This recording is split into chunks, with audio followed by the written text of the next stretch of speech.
గత ఏడాది చివర్లో సంధ్యా థియేటర్ ఘటన, దాన్ని అనుసరిస్తూ అల్లు అర్జున్ అరెస్ట్ వ్యవహారం, ఆ తర్వాత ఆయన బెయిల్ మీద బయటకు రావడం వంటి అంశాలు దేశవ్యాప్తంగా చర్చానీయాంశంగా మారాయి.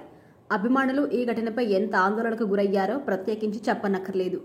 తొక్కిసలాట ఘటనలో చనిపోయిన రేవతి కుమారుడు ఇంకా కిమ్స్ హాస్పిటల్లో చికిత్స పొందుతూ ఉన్నారు.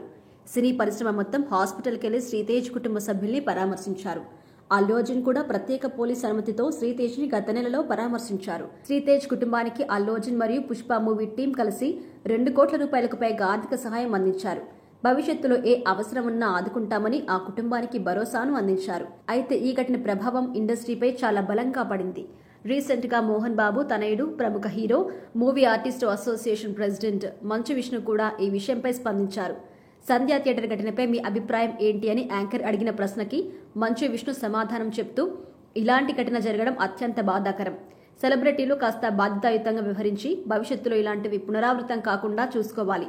అల్లు అర్జున్ గారి అరెస్ట్, ఆ తర్వాత ఆయన బెయిల్ మీద బయటకు రావడం వంటివి కేవలం అతని కుటుంబాన్ని మాత్రమే కాదు, ఇండస్ట్రీపై ప్రభావం చూపించింది.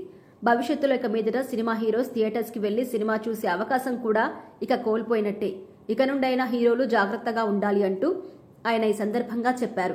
ఆయన మాట్లాడిన ఈ మాటలు సోషల్ మీడియాలో వైరల్ అవుతున్నాయి. ఇదంతా పక్కన పెడితే మంచు విష్ణు ప్రస్తుతం తన dream project Kannappa movie post production పనుల్లో ఫుల్ బిజీగా ఉన్నారు.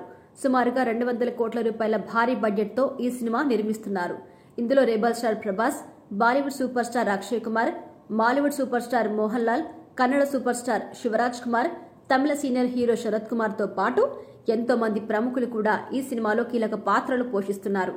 అక్షయ్ కుమార్ శివుడి పాత్ర పోషిస్తుండగా rebel star Prabhas Nandi character చేస్తున్నాడు. ఆయన పాత్ర సినిమాలో 25 నుండి 30 నిమిషాల పాటు ఉంటుందట.